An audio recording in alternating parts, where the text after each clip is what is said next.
She noticed her ex-husband putting something mysterious in her glass during a farewell dinner. In a moment of suspicion, she switched the drinks when he wasn't looking. What happened next revealed a web of lies that had lasted 15 years. A sister everyone believed was dead, false identities, government conspiracies, and secrets that would change their lives forever. A story of betrayal, redemption, and the relentless pursuit of truth. Prepare your heart, because this journey will stir your deepest emotions. Subscribe to the channel, leave your like on this video, and comment where you're watching from. It was meant to be just a farewell dinner. Elegant, symbolic, mature. Years after the end of a marriage marked by silences and heartaches, Olivia accepted her ex-husband's invitation to dine at an expensive restaurant, under the pretext of closing circles. She was remarried now, with another life, another routine, another story. But something in Richard's voice over the phone, perhaps nostalgia, perhaps regret, convinced her to go. She wanted to listen, to gently close what was once love. The atmosphere was refined, the lighting dim, the sound of violin in the background. They sat at a secluded table, Richard dressed as in the old days, too formal, too smiling. He conversed with sweetness, complimented her dress, said he just wanted to see the sparkle in her eyes again. But when Olivia returned from the restroom, something absolutely unexpected happened.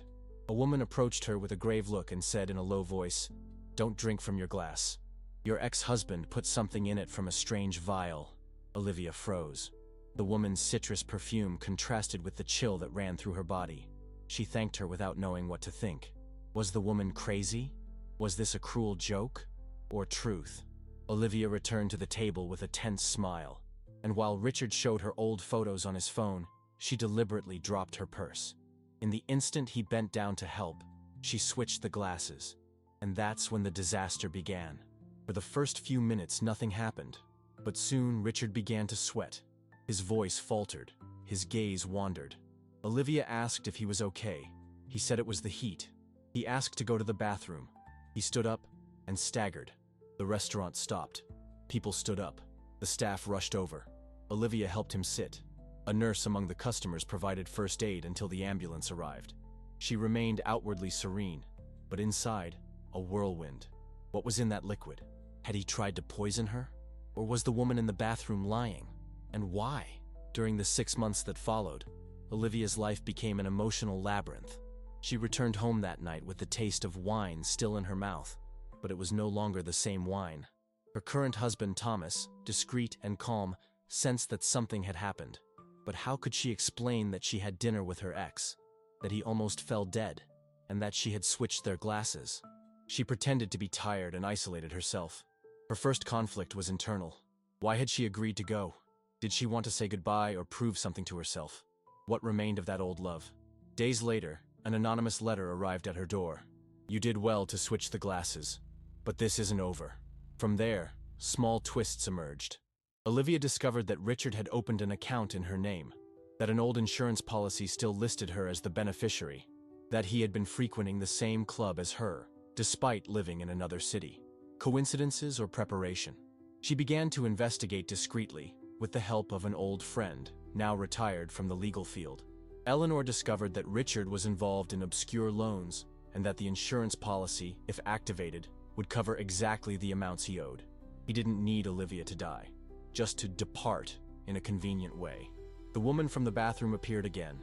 In a market, between the shelves, she whispered, "He has a plan B," and disappeared. Later, a caregiver who worked with Richard's sister approached Olivia. She said she had overheard conversations, that something was about to happen. She handed Olivia, with trembling hands, a key, said it was to a hidden safe. In the house he had bought for them to start over. Olivia had never agreed to go there. Now she realized, that's where she was supposed to be on the day of the accidental tragedy. In the safe, she found copies of documents, contracts, and a vial, exactly as described by the woman in the restaurant. There were the traces of what might have been the plan. An emotional reunion, a romantic dinner, a drink that tasted like farewell, and an inevitable outcome. But the plan failed. Richard survived, but disappeared. The police got involved. An investigation was opened, and Olivia became the center of a silent scandal. She isolated herself. Her current husband asked for time, said she was distant. She was. She no longer knew who to trust. The strangest thing was how her memories of Richard began to shift. Years ago, they had met at a charity gala where Olivia was volunteering. He had seemed so confident, so established in his world of finance and connections. The courtship was swift, passionate, a whirlwind of expensive restaurants and weekend getaways. The wedding was what she had dreamed of, intimate but elegant, with close family and friends at a vineyard overlooking rolling hills. For the first year, everything seemed perfect. It was the small things that began to change. The way he questioned her spending while making large purchases himself. The calls he took in other rooms. The friends of hers he subtly disapproved of until she stopped seeing them. The career opportunities he convinced her to pass on because they wouldn't be good for their future together. Each compromise seemed small at the time, reasonable even. It was only looking back that Olivia could see the pattern. Their arguments escalated into long silences that filled the house like invisible smoke. Thomas had been different from the start. A colleague at the publishing house where she eventually found work after the divorce. He was quiet but attentive. His stability a welcome change after years of Richard's dramatic highs and lows. Their relationship developed slowly, built on long conversations and shared interests rather than grand gestures. When he proposed, it was during a simple picnic at the park where they often walked on Sundays. Eleanor's investigations continued to unearth disturbing connections. Richard's financial troubles were deeper than initially thought. He had lost his position at the investment firm following accusations of misappropriating client funds, though the case was settled quietly. Several large transfers had been made from accounts linked to him to offshore entities. Just weeks before the dinner. "He's trying to disappear," Eleanor explained over coffee at her cluttered home office, surrounded by case files from her years as a corporate attorney. "The question is whether he was planning to take you with him, willingly or not." That night, Olivia couldn't sleep. Thomas was staying at his brother's apartment, their separation feeling both painful and necessary. She found herself standing in the kitchen at 3 a.m, staring at her reflection in the dark window. Who was the woman looking back at her? What had she been so willing to believe about her ex-husband that made the woman's warning in the restaurant seem immediately credible? The next day brought another complication. A detective named Harris appeared at her door, his expression carefully neutral. "Mrs. Bennet," he said, using her current married name. "We need to discuss the circumstances surrounding your dinner with Richard Winters 6 weeks ago." Olivia felt her heart quicken. Has something happened? Has he been found? Detective Harris studied her reaction. "No, but we've received some information that concerns both you and Mr. Winters. May I come in?" She led him to the living room, grateful that Thomas had taken most of his personal items when he left. The space felt empty, like her explanations about that night. "We have footage," Harris said after declining her offer of tea. "From the restaurant's security cameras. It shows you switching the glasses." Olivia's mouth went dry. "Yes, I did.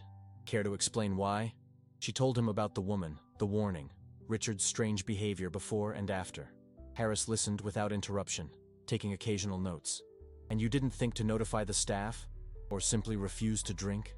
"It happened so quickly," Olivia said. "I wasn't thinking clearly. I just reacted." Harris nodded. "The toxicology report on Mr. Winters showed elevated levels of a sedative. Not typically lethal, but dangerous when mixed with alcohol. He checked himself out of the hospital against medical advice and hasn't been seen since." "I didn't know," Olivia whispered. "There's more," Harris continued. "We found evidence that someone has been monitoring your movements. Surveillance equipment in your car, tracking software on your phone." He hesitated. "Mrs. Bennet, do you have any reason to believe your current husband might wish to harm your ex-husband?" The question landed like a physical blow. "Thomas, no, that's impossible. He barely knew Richard." But even as she defended him, doubt crept in. Thomas had been working late frequently in the weeks before the dinner. He had asked odd questions about her past with Richard. And that morning after the dinner, when she'd mentioned what happened, hadn't there been something like relief in his eyes? "We're investigating all possibilities," Harris said, standing to leave. "In the meantime, I suggest you be careful about who you trust. And if Richard attempts to contact you, please let us know immediately." After he left, Olivia sat motionless on the couch, the fabric of her reality unraveling thread by thread. The woman who warned her, the caregiver with the key, Eleanor and her investigations, Detective Harris and his insinuations, Thomas and his unexplained absences, Richard and his disappearance. Who was setting the trap, and who was caught in it? That evening, Olivia returned to the restaurant where it all began. She wasn't sure what she was looking for: closure, clarity, or perhaps just the courage to face whatever was coming next. The maitre d' recognized her, his professional smile faltering slightly. "We were so concerned after what happened," he said, leading her to a different table than before. "Is your friend recovering?" Friend. Such a strange word for Richard now. "Yes, thank you. Actually, I was wondering if you might help me with something. The woman who spoke to me that night in the restroom. Do you know who she was?" The maitre d' looked confused. "I'm sorry, I'm not sure who you mean. Tall, dark hair, expensive citrus perfume. She would have been alone." Recognition flickered across his face. "Ah yes. She didn't dine with us, but she asked for you by name at the bar. Said she was an old classmate who recognized you. Is there a problem?" She knew Olivia's name. Had asked for her specifically. Another piece that didn't fit. "No problem," Olivia assured him. "Just trying to reconnect." She left her barely touched wine and stepped outside into the cool evening air. Her phone buzzed with a text from an unknown number. "The vial wasn't meant for you. Look deeper." Olivia stared at the message, her hands shaking. If not for her, then for whom? And who was sending these cryptic messages, always one step ahead of her questions? She walked to her car, parked in the far corner of the lot beneath a flickering street lamp. As she reached for her keys, a shadow moved behind her vehicle. Olivia froze, adrenaline flooding her system. "Hello," she called, her voice sounding strange to her own ears. The shadow resolved into a figure, the caregiver who had given her the key. "You shouldn't be here," the woman said urgently. "They're watching. They know you've been to the safe." "Who's watching? Who are you really?" Olivia demanded. "My name is Sarah. I was hired to monitor Richard's sister, but really to report on her visitors, her calls. I heard things I shouldn't have." She glanced nervously around the parking lot. "Richard isn't who you think he is. He isn't who he thinks he is either." "What does that mean?" Sarah came closer, her face partially illuminated by the street lamp. "The man you were married to, he's not Richard Winters. The real Richard Winters died 15 years ago in a boating accident in the Caribbean. Your ex-husband assumed his identity. That's why he needed you gone. You're the only one who knew him before." Olivia felt as if the ground beneath her feet had disappeared. It couldn't be true. She had met Richard's family, seen childhood photos. Yet even as she rejected the idea, memories surfaced, inconsistencies in stories he told, gaps in his history, the strange way his mother sometimes looked at him. "Why are you telling me this?" Olivia asked. "Because I made a mistake getting involved with these people, and I want out. Because you seem like someone who deserves the truth." Sarah pressed something into Olivia's hand, a flash drive. "Everything that's known about him is on here, but be careful. The others won't want this getting out." "Others? What others?" But Sarah was already backing away. "I've said too much. Check the obituaries from July 2006 Nassau. Find the real Richard Winters." She turned and hurried across the parking lot, disappearing into the darkness beyond. Olivia stood alone, the flash drive heavy in her palm, the weight of Sarah's revelation heavier still. If the man she had married wasn't Richard Winters, who was he? And what was he running from, or toward, that made her existence so inconvenient? She drove home in a daze, her mind racing with possibilities, each more disturbing than the last.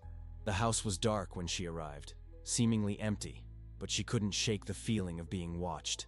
Detective Harris's words echoed in her mind. Surveillance equipment, tracking software. Inside, she went directly to her laptop and inserted the flash drive. It contained dozens of files, financial records, identity documents, photographs. And there it was, a newspaper clipping from the Nassau Guardian, dated July 12, 2006. "American tourist presumed dead after boat found adrift." The grainy photo showed a young man with familiar features, but not the man she had married. Similar enough to pass as family, perhaps, but unmistakably different. The sound of a key in the front door made her jump. She quickly removed the flash drive and closed her laptop. Thomas stood in the doorway, looking tired and uncertain. "I wasn't sure you'd be home.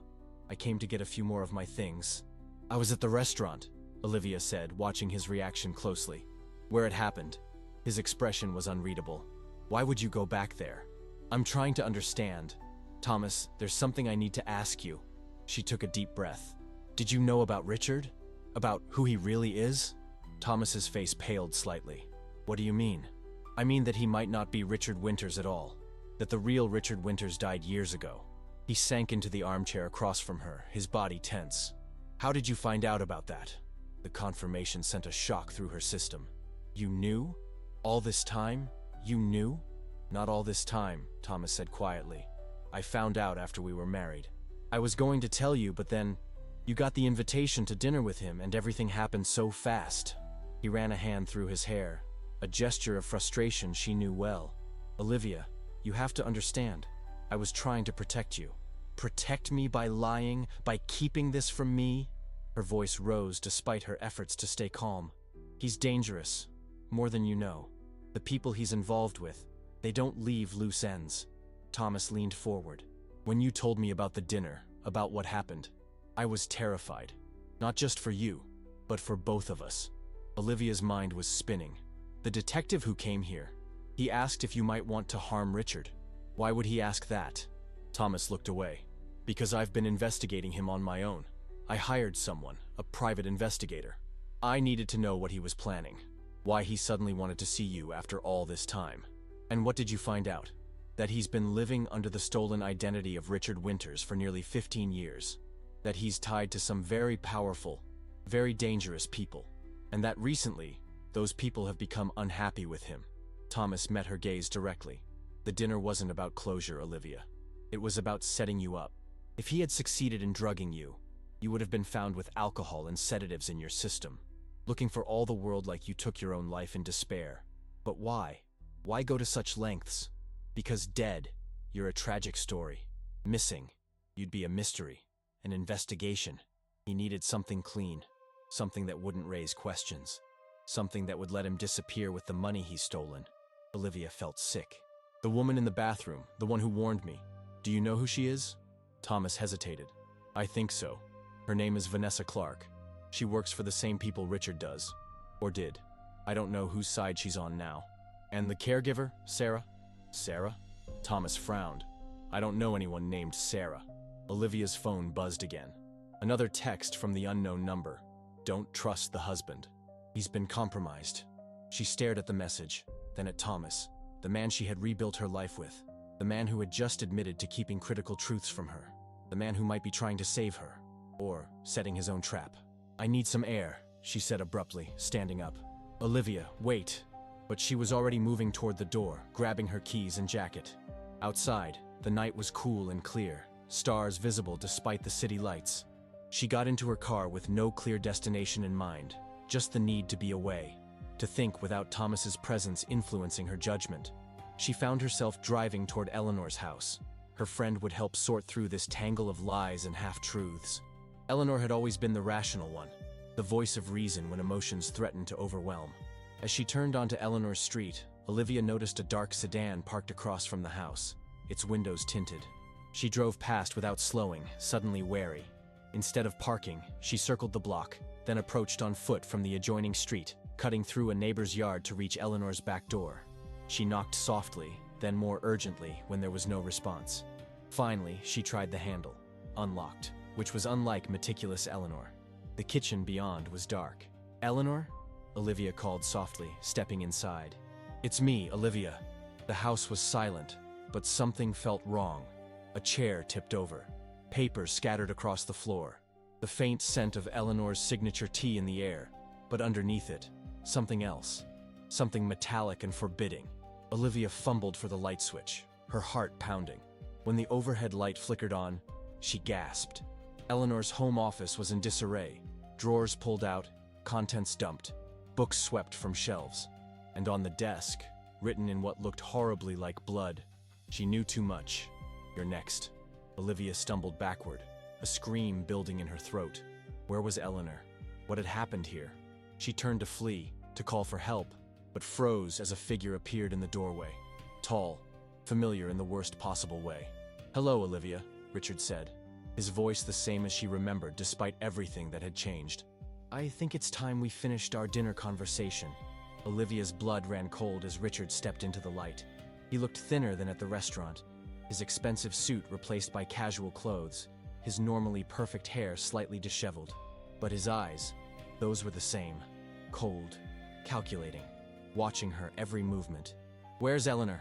She demanded, her voice steadier than she felt. Richard glanced at the bloody message on the desk. Not here, obviously. But not dead either, if that's what you're worried about. Just temporarily inconvenienced.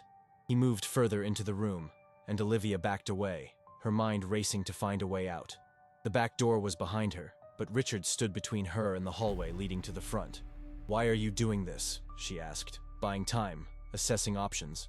"What could possibly be worth all this?" "Survival," Richard said simply. "Something I've become quite good at over the years." He gestured to one of the upright chairs. "Sit down, Olivia. I'm not going to hurt you. If I wanted to, I've had plenty of opportunities." Reluctantly, she sat, keeping her phone hidden in her palm, hoping to call for help without him noticing. "You're not Richard Winters," she said. He smiled thinly. "No, though I've been him longer than I was ever myself." "Then who are you?" "A ghost. A fiction. A man who needed to disappear and found a convenient identity to step into." He pulled up another chair, sitting across from her. "Richard and I met in Nassau 15 years ago. I was running from some business associates who weren't pleased with me. Richard was a trust fund kid on vacation. Similar build, similar coloring, no family traveling with him. When his boat was found empty, authorities assumed he'd fallen overboard. A tragic accident. The casual way he spoke about it chilled Olivia to the bone. "You killed him." "I created an opportunity," Richard, or whoever he was, corrected. "The rest was just fortunate timing. He had too much to drink. The sea was rough. Accidents happen." He shrugged. "I took his wallet, his ID, learned everything about him, became him, and for a long time it worked perfectly. New name, new life, access to his considerable family money. Until a few years ago, when the past started catching up. The people you were running from found you," Olivia guessed. "Not quite. Richard had his own secrets, his own enemies. Did you know his family's wealth comes from government contracts? Very specific, very discreet government contracts." His smile was cold. "Turns out stealing a dead man's identity is simple. Navigating his complicated business relationships is somewhat harder." The pieces were beginning to fit together for Olivia. "So when we met, when we married, that was all just part of your cover?" Something flickered across his face. Regret, perhaps, or just annoyance at the question. "Initially, yes. Richard Winters was known to be a bachelor with expensive tastes. Finding a wife, settling down, it solidified the image, made people less likely to look closely. But it wasn't all pretense, Olivia. She didn't believe him, couldn't afford to. And now? Why the dinner, the drugged wine, all of this? Because I need to disappear again. But this time, I need resources, connections, clean identities. Accessing them requires eliminating certain obstacles. Like me," Olivia said. "Like anyone who knew Richard before, or knows too much about what came after." He leaned forward. "Your friend Eleanor has been quite thorough in her investigation. Bank records, property deeds, offshore accounts.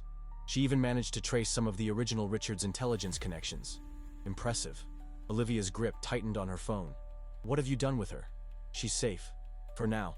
Somewhere she can't interfere." He stood, moving to the window, pulling the curtain slightly to look outside. "But we don't have much time. They'll be here soon." "Who will?" "The same people who've been watching you. The same people who sent Vanessa to warn you at the restaurant." He turned back to her. "Did you think that was random kindness from a stranger? She works for a very specialized branch of government intelligence. One that Richard Winters' family has been connected to for generations." Olivia's head was spinning. "You're saying, what? That you're caught up in some kind of intelligence operation?" "I'm saying that when you steal the identity of a man with ties to espionage, eventually people notice." He checked his watch. "We need to leave. Now." "I'm not going anywhere with you," Olivia said firmly. Richard sighed. "Your husband Thomas isn't who you think he is either, Olivia. Why do you think he showed up in your life so conveniently after our divorce? Why he knew so much about Richard Winters' true identity?" The suggestion hit her like a physical blow. "You're lying." "Am I? Ask yourself, how did we meet? At a charity event where you were volunteering. Did you ever wonder why, of all the volunteers, I approached you? Or why, after our divorce, Thomas appeared at exactly the right moment, with exactly the right temperament to appeal to you?" Doubt crept in, unwelcome, but persistent. Their first meeting at the publisher where she'd found work after the divorce. His quiet attentiveness. The way he never pushed for details about her past. "Thomas works for them," Richard continued. "His job was to monitor you, To make sure you didn't learn anything you shouldn't about your ex-husband's true connections. To ensure that if I ever contacted you again, they would know immediately. No, Olivia whispered, but uncertainty had taken root. The texts you've been receiving? Not from me, from them, trying to manipulate you, to see what you know. He moved toward her, his voice urgent. Olivia, I'm not asking you to trust me. I'm asking you to trust your instincts. You knew something was wrong at the restaurant. You knew enough to switch those glasses. Trust that same instinct now. Her phone vibrated in her hand. Another text from the unknown number. He's still in the house with you. Get out now. Richard saw the glow of the screen. Let me guess. A warning about me. His laugh was bitter. They're tracking your phone, Olivia. Every movement, every message. She stood abruptly, no longer willing to sit passively. I want to see Eleanor. Prove to me she's alive. There's no time. A sudden crash from the front of the house cut him off. The sound of the door being forced open, heavy footsteps in the hallway. Richard moved with surprising speed, grabbing Olivia's arm and pulling her toward the back door. That's not the police, he hissed. If they find us, we're both dead. Instinct took over. Olivia ran with him into the darkness of Eleanor's backyard, heart pounding as shouts echoed behind them. They cut through neighboring yards, avoiding streetlights, until they reached an alley where a nondescript sedan was parked. Get in, Richard commanded, already sliding into the driver's seat. Olivia hesitated for a crucial second. Running with Richard might be dangerous, but whoever had broken into Eleanor's house had done so with violence and purpose. The devil she knew, or the one she didn't. She got into the car. Richard drove skillfully through back streets, taking random turns, doubling back occasionally to ensure they weren't followed. Olivia stared out the window, trying to process everything that had happened in the past hour. Where are we going? She finally asked. Somewhere safe. Somewhere they won't look immediately. He glanced at her. I need you to get rid of your phone. They're tracking it. Reluctantly, Olivia powered off her device and removed the battery, dropping both out the window as they crossed a bridge. Where is Eleanor? I want the truth. Richard's grip tightened on the steering wheel. In protective custody. She contacted someone at her old firm when she realized how deep this went. Someone with enough connections to help her disappear until this is over. And the blood? The message? A diversion. To make it look like she was taken by force. To buy her time. He took another turn, heading toward the outskirts of the city. Eleanor figured out more than any of us expected. She traced financial transfers from intelligence budgets to Richard Winter's family accounts going back decades. Black Ops funding laundered through private contracts. They were on a rural road now, houses giving way to fields and scattered woods. The real Richard Winters was being groomed to take over the family business, he continued. Both the legitimate parts and the shadow operations. When he died and I stepped into his shoes, I had no idea what I was walking into. By the time I figured it out, I was in too deep to walk away. You could have gone to the authorities, Olivia pointed out. Richard laughed harshly. These are the authorities, Olivia. Or at least a part of them that operates in the shadows, the kind that doesn't officially exist. He turned onto a gravel road that wound through dense trees. At the end stood a small cabin, weathered but solid. No other houses were visible. We'll be safe here for tonight, Richard said, killing the engine. Tomorrow, we need to meet with Eleanor and Sarah. They have what we need to end this. Sarah? The caregiver? Sarah Mills, ex-intelligence analyst, who happened to be placed as a caregiver for Richard's sister. She recognized inconsistencies in my background, started digging. He got out of the car. She's been working with Eleanor for months. Inside, the cabin was basic but clean. A main room with a kitchenette, a bedroom visible through an open door, simple furnishings. Richard secured the doors and windows, then lit a fire in the small fireplace. There's food in the cupboards. You should eat something, he said. Olivia remained standing, arms crossed. Why should I believe anything you're saying? You've lied about everything else. Not everything. He turned to face her. Not about caring for you, even if it started as part of a cover. Not about wanting to protect you now. You tried to drug me at the restaurant. No, I didn't. His denial was immediate, his expression genuine. Olivia, I never put anything in your drink. I thought you agreed to dinner because you wanted closure. I wanted the same thing. She stared at him, confusion replacing certainty. But the woman, Vanessa, she saw you. Vanessa told you what she was instructed to tell you, to make you suspicious of me, to see how you'd react. He ran a hand through his hair in frustration. Think about it. If I wanted to drug you, why do it in a public restaurant? Why not somewhere private? It makes no sense. Doubt crept in, unwelcome but insistent. If he hadn't drugged the wine, then who had? And why? The answer came in a horrible flash of insight. Thomas. Richard nodded slowly. Your glass was drugged, but not by me. They needed you to believe I was trying to harm you. They needed a clean break between us, a reason you'd never trust me again. Thomas has been their operative from the start, placed in your life to monitor you after our divorce. Olivia sank onto the couch, her legs suddenly unable to support her. Everything she thought she knew about her life for the past 3 years had been a lie. Her marriage to Richard, her divorce, her new life with Thomas, all manipulated, all controlled by unseen hands. Why? She whispered. Why go to such lengths? What could I possibly know that matters to these people? Richard sat beside her, keeping a respectful distance. It's not what you know, Olivia. It's what you might discover, what you might remember. Remember about what? About the real Richard Winters. About the weeks before his death. His voice grew quieter. About the woman who was with him in Nassau. Olivia frowned. I never met the real Richard Winters. I didn't know him. No, but you knew her. The woman who was with Richard in Nassau when he died. The woman who disappeared the same night. He looked at her intently. Your sister, Caroline. The world seemed to stop. Olivia stared at him, unable to process what he'd just said. Caroline? That's impossible. My sister died in a car accident during her semester abroad. She was in Spain, not Nassau. That's what you were told. That's what everyone was told. Richard's eyes held hers. But Caroline was living a double life, Olivia. She was recruited during her sophomore year of college. By the time she went abroad, she was already working for them. Memories flashed through Olivia's mind. Caroline's increasingly rare calls home, the vague descriptions of her studies, the unexpected extensions of her time abroad, the closed casket funeral after the supposed car accident. No, she said, but without conviction. I would have known. Would you? You were 19 when she died, still in your own undergraduate program focused on your future. When was the last time you actually spoke to her before the news came? Olivia struggled to remember. 3 weeks? A month? Caroline had seemed distant, distracted, had mentioned meeting someone special, but wouldn't share details. Caroline was with Richard Winters in Nassau, he continued gently. They had information they were planning to bring back, evidence of operations gone wrong, money in the wrong hands. But something happened that night on the boat. Richard ended up dead. Caroline disappeared. And I happened to be in the right place at the wrong time.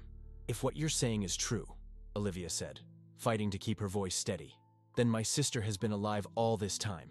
She's been out there somewhere for 15 years, and no one told me. Or she died that night too, and her body was never found. Richard's voice was gentle but honest. I don't know, Olivia. I never saw a woman on the boat, but there were signs someone else had been there. A scarf, a book, a glass with lipstick. The authorities never mentioned any of it publicly. Olivia stood, needing to move, to breathe. The implications were overwhelming. Her sister, possibly alive all these years. Her marriages, both orchestrated by people with hidden agendas. Her entire adult life, shaped by events she knew nothing about. Tomorrow, Richard said, we meet with Eleanor and Sarah. They have documentation, proof of what happened in Nassau, proof of Caroline's involvement, maybe even information about where she might be now, if she survived. And Thomas? What about him? Thomas is a professional. His mission was to keep you close, to monitor you, to make sure you never learned the truth about your sister, or about me. Richard's expression darkened. The dinner was a test. They suspected I might try to tell you the truth eventually. So they set it up. The warning from Vanessa. The drugged wine that would be blamed on me. They needed you to distrust me completely. And it worked, Olivia said bitterly. Yes, but not entirely as they planned. They didn't expect you to switch the glasses. They didn't expect me to survive and disappear. And they certainly didn't expect Eleanor to dig as deep as she did. Outside, the wind had picked up, branches scratching against the cabin windows. Olivia stared into the fire, watching the flames dance and shift, much like the truth seemed to be doing. Get some rest, Richard said, standing. You can take the bedroom. I'll keep watch out here. She looked at him. This man she had married and divorced, who had lived behind a stolen name, who was now telling her that her beloved sister might still be alive. Trust was impossible, but curiosity, and the desperate hope that Caroline might be found pushed her forward. "Wake me at dawn," she said, moving toward the bedroom. "I want to hear everything Eleanor and Sarah have found."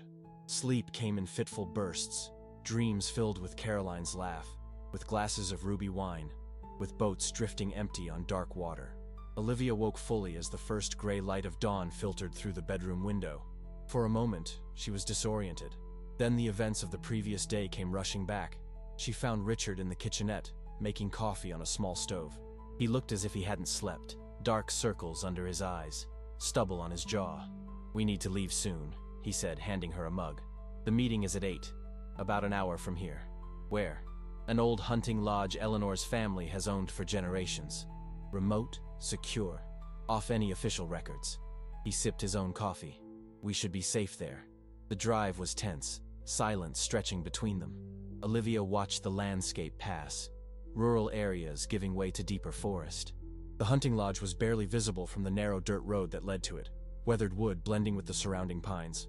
2 vehicles were already parked outside, a rusted pickup truck and a sleek black SUV. Richard parked beside them, killing the engine. "Ready?" he asked.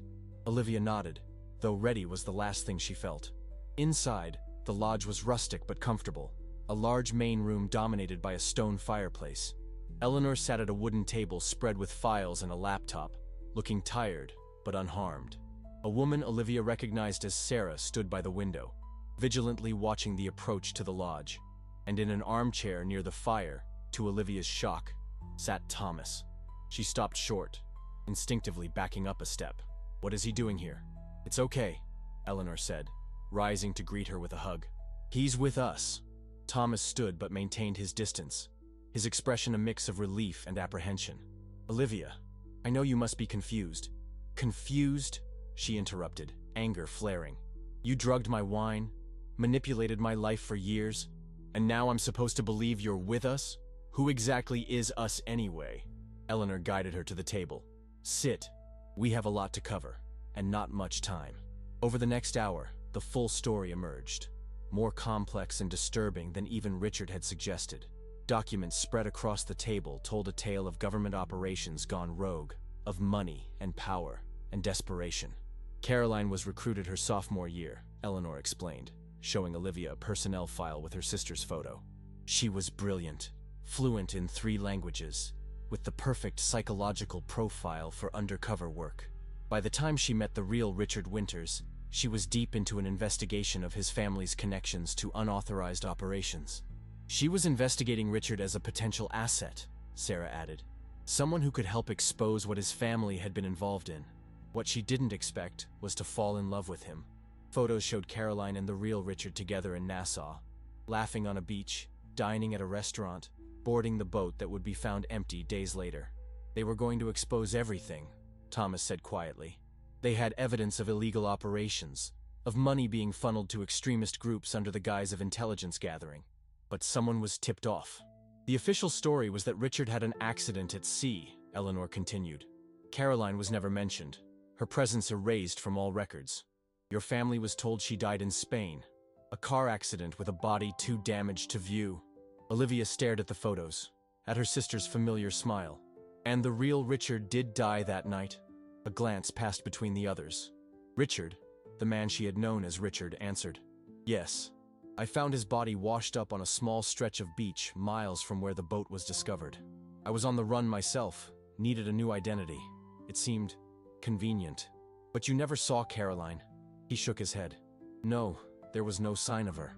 Until 3 years ago, Sarah said, sliding another file across the table. This was taken in Geneva. The photo was grainy, captured from security footage, but the woman's profile was hauntingly familiar. Older, hair shorter and darker, but undeniably Caroline. Olivia's hand trembled as she touched the image. She's alive? We think so, Eleanor said cautiously. There have been 3 possible sightings in the past 5 years. Geneva, then Singapore, most recently Bogota. Always brief, always followed by her disappearing again. We believe she's been in deep cover, Thomas explained. Gathering evidence, building a case, and we think she's finally ready to surface. Olivia looked at him, still wary. And where do you fit into all this? Who do you really work for? I was Caroline's handler, Thomas said simply. When she disappeared, I was assigned to monitor you. to watch for any signs she might try to contact you. But the longer I was in your life, the more I realized you were being used as bait in a game you knew nothing about. His eyes held hers. I broke protocol. I started working with Eleanor to find the truth, to find Caroline. The dinner, Olivia said. The drugged wine. Was that your doing? No, he said emphatically. That was ordered by my superiors when they realized I was no longer following their agenda. The woman in the bathroom, Vanessa, she works for the same unit, but she's also begun to question their methods. When she saw what they planned to do to you, she made a choice to warn you. So, who exactly are they? Olivia asked. A division that officially doesn't exist, Sarah explained. Originally tasked with tracking terrorist financing, they evolved into something darker over the years. The Winters family has been their private bankers for decades, laundering money, creating untraceable accounts. And now, Eleanor said, we believe Caroline is ready to bring everything into the light. She's compiled enough evidence to expose not just the financial crimes, but the operations they funded. And she needs our help. Our help? Olivia repeated. Richard nodded. Caroline has reached out, not directly, but through channels only she would know to use. She wants to meet with you. The weight of this revelation settled over Olivia. Her sister, alive after all these years, wanting to see her. The reality of it was almost too much to grasp. When? She asked. Where? Tomorrow night, Thomas said. A place that has meaning for both of you. She mentioned where the stars came inside. Recognition flashed immediately. When they were children, their grandfather had built a small observatory on his property. A simple structure with a retractable roof, where they would lie on their backs and watch the night sky, where the stars came inside. I know where, Olivia said softly. The old observatory at grandfather's farm. Eleanor closed her laptop. Then we have planning to do. They'll be watching all of us. Getting you to that meeting safely won't be easy. As the others began discussing routes and security measures, Olivia sat quietly, staring at the photo of Caroline in Geneva. 15 years of believing her sister was dead. 15 years of a life manipulated by forces she hadn't known existed.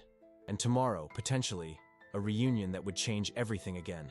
The sister she had mourned was alive. The husband she had divorced was not who she thought. The husband she had married was not who he claimed. Nothing in her life had been truly hers to control. But tomorrow, perhaps, that would begin to change. The plan took shape throughout the day, each person contributing their expertise. Eleanor's legal mind crafted contingencies for every scenario.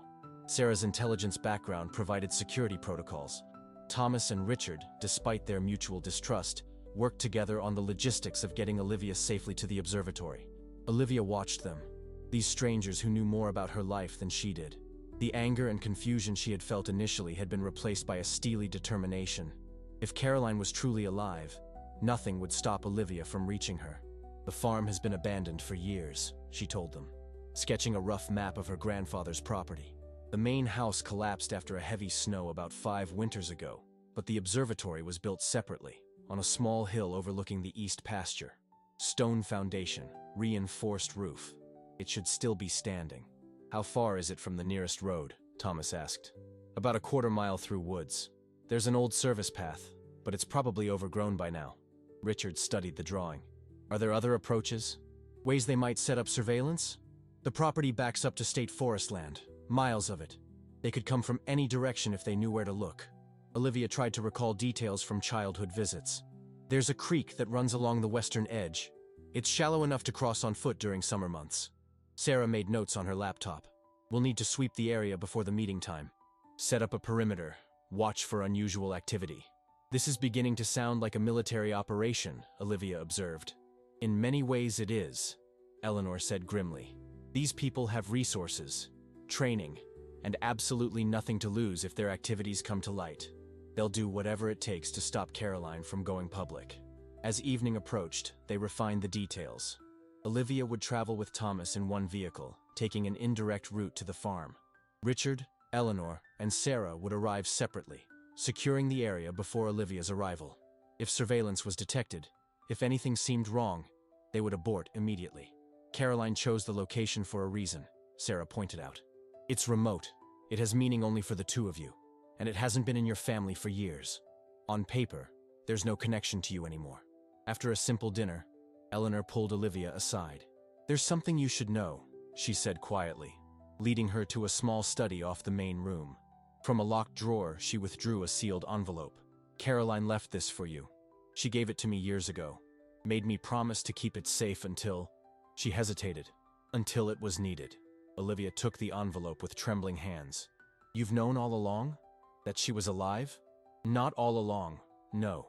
She contacted me about 5 years ago, after I'd begun looking into the Winters family finances. She swore me to secrecy." Eleanor's eyes held a plea for understanding. "I wanted to tell you, Olivia, but Caroline was adamant that knowing would put you in danger." Alone in the bedroom, Olivia opened the envelope. Inside was a single sheet of paper, Caroline's familiar handwriting flowing across it. "My dearest Liv, if you're reading this, then the time has finally come. I'm so sorry for the pain and grief my death must have caused you. Please know that disappearing was the hardest decision I've ever made, but it was necessary. What Richard and I discovered goes deeper and reaches higher than either of us imagined. People with the power to erase lives, like mine, like his, without consequence. I couldn't contact you. They watch families first. Every call, every letter would have put you at risk. So I became someone else. Many someone elses, over the years. Always moving, always gathering evidence. Building the case that will finally expose what they've done. I miss you every day. The thought of seeing you again has kept me going through the darkest times. If all goes well, by the time you read this, we'll be together soon. If not, at least you'll know the truth. That I loved you. That everything I've done has been to protect you, and to make right what went so terribly wrong. Watch for the owl's call at midnight. It will be me. With all my love." Caroline. Tears streamed down Olivia's face as she read and reread the letter. Caroline's voice seemed to echo in the words, bringing back a flood of memories. Childhood secrets, teenage confidences, the last hug before Caroline left for her semester abroad. So much lost time, so many missed years. When Olivia emerged from the bedroom, eyes red but resolve strengthened, the others respected her privacy, asking no questions about what Caroline had written. They continued preparations late into the night, and finally tried to get some rest before the challenging day ahead. Dawn broke gray and misty, a light rain beginning as they loaded equipment into the vehicles. The weather was both blessing and curse, providing cover but making surveillance more difficult for both sides. "Stay on the planned route," Richard reminded Thomas as they prepared to depart. "If you spot anything suspicious, anything at all, abort immediately. We can try again another time." "I know how to do my job," Thomas said stiffly.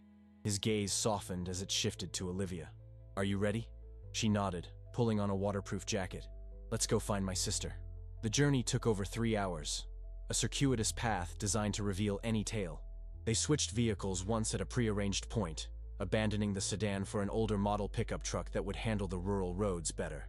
Thomas drove competently but tensely, checking mirrors constantly, occasionally taking abrupt turns or doublings back. "Do you think we're being followed?" Olivia asked after one particularly sharp maneuver. "No, but caution keeps us alive." His knuckles were white on the steering wheel. "Olivia, before we get there, I need to say something. About us. About everything. This isn't the time, Thomas. It may be the only time." His voice was strained. "What I told you about being Caroline's handler was true. Being assigned to watch you after she disappeared was true. But falling in love with you, that was never part of the mission. It just happened." Olivia stared out at the rain-slicked road. How much of our life together was real? The weekend trips? The quiet evenings? The plans we made? Was any of it genuine? "All of it," he said fervently. "I broke every rule, crossed every line. I should have reported when Richard reached out to you for that dinner, but I didn't. I kept it from my superiors because I knew what they would do. When they found out anyway and set the trap at the restaurant, I tried to warn you through Vanessa. Vanessa works for you? Not directly, but we've worked together. She owed me a favor." He made a careful turn onto a narrower road. "I never drugged your wine, Olivia. That was them.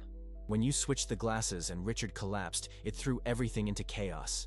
Nobody knew who was playing who anymore." Olivia absorbed this in silence. Everything had become so twisted, layers of truth and lies interwoven, until it was impossible to separate them. "We're almost there," Thomas said, as the truck bounced along an increasingly rough road. "About a mile from the farm property line." He pulled off into a concealed spot beneath overhanging trees, killing the engine. "We walk from here. Stay close." The rain had eased to a fine mist, but the ground was sodden, each step producing a soft squelch. They moved through the woods in silence, Thomas occasionally checking a small device that Olivia assumed was monitoring for electronic surveillance. After 20 minutes of careful progress, they reached the edge of what had once been a cultivated field, now overgrown with weeds and saplings. And there, on the low rise just as Olivia remembered, stood the observatory, its dome weathered but intact, the stone walls solid against the elements. "Wait," Thomas whispered, pulling her into the cover of the tree line. He raised a small radio. "Perimeter check." 3 voices responded in sequence: Richard, Eleanor, and Sarah, each reporting their positions and confirming no sign of unwanted company. "We're proceeding to the target location," Thomas said, then clipped the radio to his belt. "Stay behind me," he instructed Olivia. They crossed the open ground swiftly, exposed and vulnerable until they reached the observatory door. It was unlocked, as planned. Inside, the space was much as Olivia remembered. Circular room, the retractable roof now partially open to the gray sky, the old telescope still mounted in the center. "Eleanor should be here," Thomas said, suddenly alert. Hand moving toward what Olivia now saw was a concealed weapon beneath his jacket. A voice from the shadows made them both jump. "She's been delayed." Caroline stepped into the dim light filtering through the roof opening. Older, thinner, her once blonde hair now dark and cropped short, but unmistakably Caroline. The sisters stared at each other across 15 years of separation, neither moving, neither speaking. Then Olivia broke the spell, rushing forward to embrace her sister. Caroline's arms closed around her, solid and real and alive. "I'm sorry," Caroline whispered, her voice choked. "I'm so sorry, Liv." For a moment, the years fell away, and they were just sisters again, holding each other against the world as they had done countless times in childhood. But reality intruded quickly. Thomas's radio crackled with static, then Richard's urgent voice. "Movement in the southwest quadrant. Multiple signatures, coming fast." Caroline pulled back, instantly alert. "They found us. We need to move." "Wait," Olivia protested. "I just found you again. I have questions. So many questions. And I'll answer them all," Caroline promised. "But right now, we need to get to safety. The evidence I've gathered, everything I've worked for all these years, it's not here. This meeting was to find you, to make sure you were safe before the next phase." "The next phase?" Thomas asked sharply. "The exposure. Going public with everything." Caroline moved to a loose stone in the wall, prying it free to reveal a small cavity. From it, she withdrew a waterproof pouch. 3 days from now, every major news outlet will receive copies of documents detailing operations that cost lives, that funded extremists, that violated every principle of law and ethics. Names, dates, account numbers, everything. "They'll bury it," Thomas said. "They have people in every news organization. Not all of them. Not anymore." Caroline handed the pouch to Olivia. "This contains access codes to secure servers where backup copies are stored. If anything happens to me, you'll need to ensure these get to the right people." Her gaze was intense. "People you can trust completely." The radio crackled again. "Multiple hostiles approaching the observatory. Armed. 30 seconds max." "Out the back," Caroline commanded, already moving toward a narrow door Olivia had forgotten existed. It opened to a path leading down the hill, away from the approaching threat. They ran, the 3 of them, as gunfire erupted behind them. The path descended into denser woods, Caroline leading with the confidence of someone who had prepared for this moment. "There's a vehicle," she called over her shoulder. "Half a mile along this trail." More shots rang out, bullets splintering tree bark around them. Thomas pushed Olivia ahead of him, providing cover as they ran. A cry of pain made her turn. Thomas stumbling, clutching his shoulder, blood seeping between his fingers. "Keep going," he shouted, regaining his balance. They reached a small clearing, where a rugged all-terrain vehicle was concealed under camouflage netting. Caroline threw off the covering, her movements efficient and practiced. "Get on," she ordered, taking the driver's position. Thomas helped Olivia onto the ATV, then climbed on behind her, his injured arm wrapped around her waist. Caroline started the engine just as figures appeared at the edge of the clearing, men in tactical gear, weapons raised. The ATV surged forward, bullets hitting the ground where they had been seconds before. Caroline drove with reckless skill, weaving through trees, bouncing over roots and rocks, putting distance between them and their pursuers. "They'll have vehicles too," Thomas shouted over the engine noise. We need to get to the main road, find help. Caroline shook her head, not slowing. The main road is watched. We go to the river. Boat waiting. The ATV burst from the woods onto the bank of a swift-flowing river, swollen with recent rains. As promised, a small motorboat was moored to a half-submerged tree. Caroline killed the ATV's engine, sending it rolling into the water as a diversion while they scrambled into the boat. The sound of pursuit was closer now, engines and shouting. Caroline started the boat's motor as Thomas cast off the mooring line. They pulled away from the shore just as their pursuers emerged from the tree line, weapons firing. Thomas pushed Olivia down, shielding her with his body as bullets struck the water around them. Then they were in the current, Caroline steering them into the center of the river where the flow was strongest. Within minutes, a bend took them out of sight of the shore, the sounds of pursuit fading behind them. Thomas slumped against the side of the boat, his face pale, blood soaking his jacket. "I think I need a doctor," he said with a weak attempt at humor.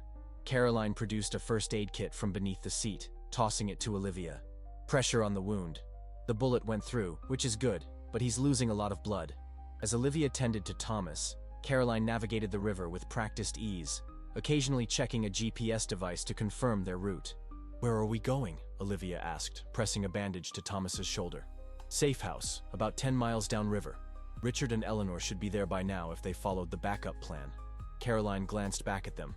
"How did you get involved with my handler, Liv? Of all the complications I imagined, that wasn't one of them." "It's a long story," Olivia said, meeting her sister's gaze. "One of many we have to share. The journey downriver was tense but uneventful, the boat making good time with the current's help. Thomas drifted in and out of consciousness concerning Olivia, but Caroline assured her the safe house had medical supplies and someone who could help. They rounded a final bend, and Caroline cut the engine, letting the boat drift to a small, concealed dock. The safe house was barely visible through the trees, a low wooden structure that blended with its surroundings. Eleanor rushed out to meet them as they approached, helping to support Thomas between them. Inside, Richard was already setting up medical equipment, and to Olivia's surprise, Vanessa, the woman from the restaurant bathroom, was there as well. "Gunshot wound, through and through, significant blood loss," Caroline reported as they laid Thomas on a prepared table. Vanessa, apparently trained in emergency medicine, went to work immediately, cutting away his jacket, cleaning and examining the wound. "He'll need a transfusion, but he should recover with proper care." While Vanessa and Eleanor treated Thomas, the others gathered in an adjacent room fitted with communications equipment and multiple computer screens. "Did you secure the evidence?" Richard asked Caroline. She nodded. "Olivia has the access codes. Redundancies are in place. In 3 days, it all goes public regardless of what happens to any of us." Richard seemed satisfied with this. "The others? Sarah?" "No contact since the ambush.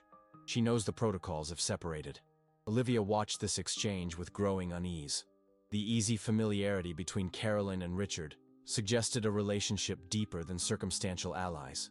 "How long have you two been working together?" she asked. They exchanged a glance that confirmed her suspicion. 4 years, Caroline admitted. "Since Richard realized who I was, or rather, who I was connected to. He found me in Geneva, recognized me from photos in your apartment when you were married." "You've been in contact for 4 years, and neither of you thought to tell me my sister was alive?" Olivia's voice rose despite her efforts to control it. "It wasn't safe," Richard said, "for any of us." Caroline was deep undercover, gathering evidence. "I was trying to distance myself from the Winter's identity, create a new life. Any connection to you would have been monitored." "So the divorce? That was part of your plan too?" Richard had the grace to look uncomfortable. "Not initially, no. When we married, I had no idea about any of this. The divorce happened because we grew apart, because I was living a lie that became harder to maintain. But after, when I began to understand what I'd stumbled into with the Winter's identity, yes, maintaining the separation became tactically important." Olivia turned to her sister. "And the dinner invitation? The drugged wine?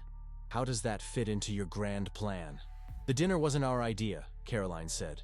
"When Richard told me he'd been contacted by Thomas's superiors, instructed to reach out to you, we knew it was a trap. But we didn't know what kind until Vanessa uncovered the plan to drug your drink and make it appear Richard had tried to harm you. The switch saved your life," Richard added, "but it threw their timeline into chaos. They had to improvise, which gave us the opening we needed to bring you in safely." Olivia struggled to process all of this. "So Thomas, was he part of your plan? Did you know he was Caroline's handler when he came into my life?" No, Caroline said firmly. That was their operation, not ours. Thomas was assigned to monitor you after I disappeared, to watch for any attempt at contact. But based on everything that's happened, I believe he genuinely cares for you.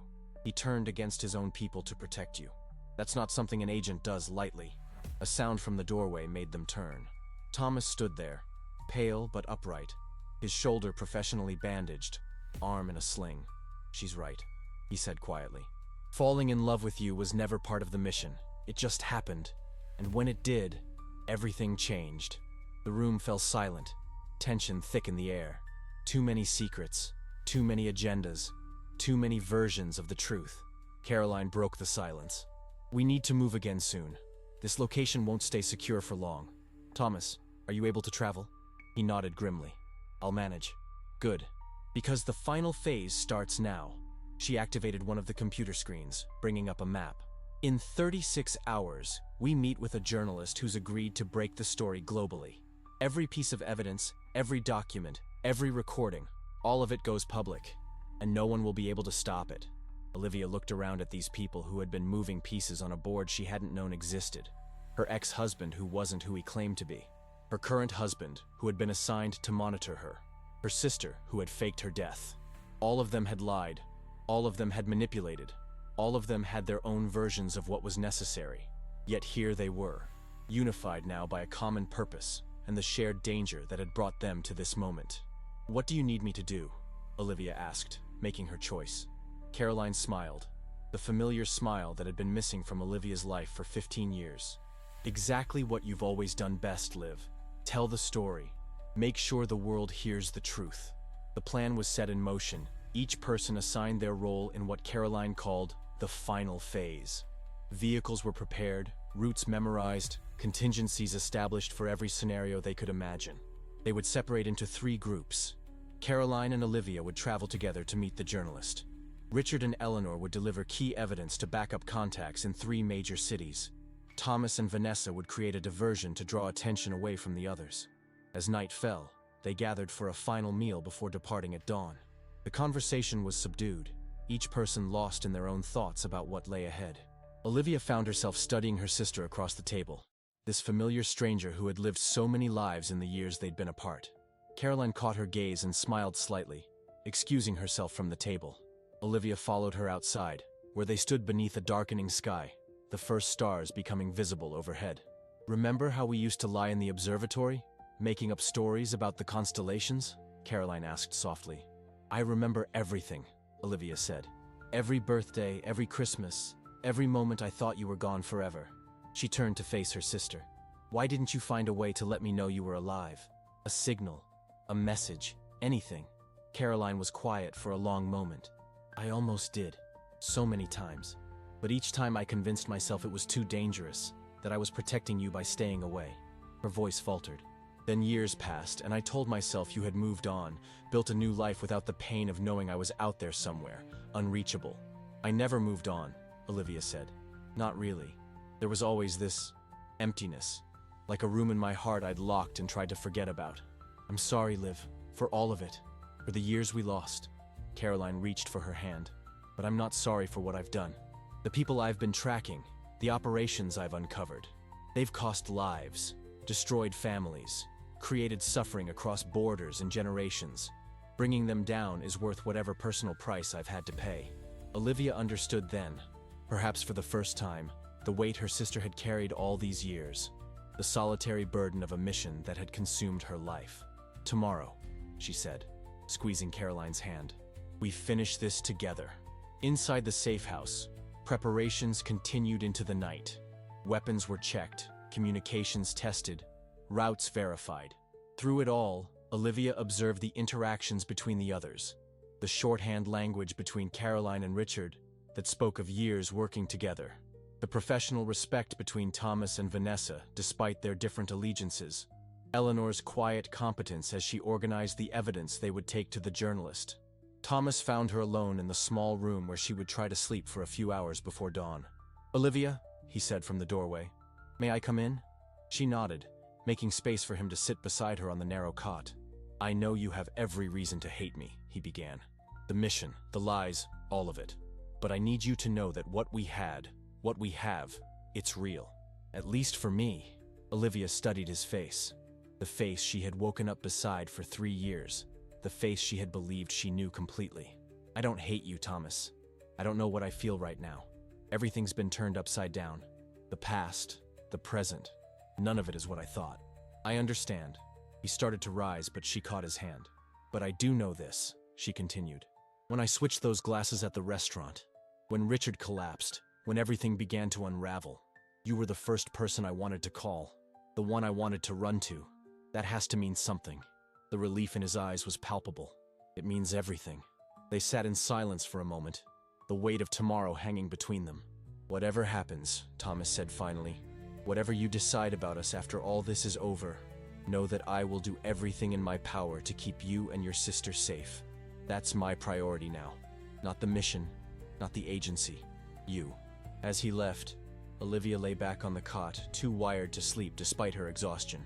So much had happened in the days since that fateful dinner, since the moment she had seen Richard slip something into a glass, since she had made the split-second decision to switch their drinks.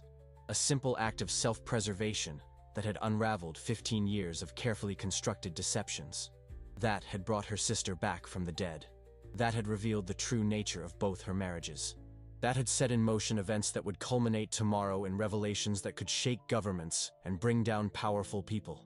Dawn was still hours away, but Olivia rose and went to join the others.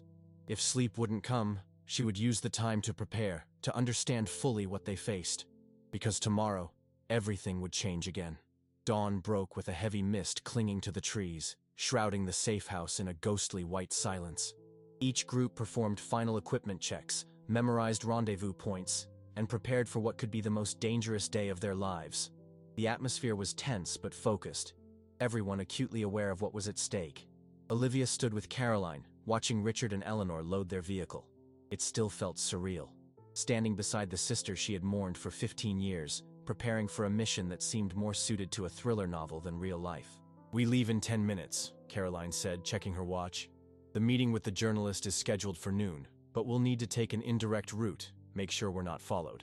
Who is this journalist? Olivia asked. Someone you trust?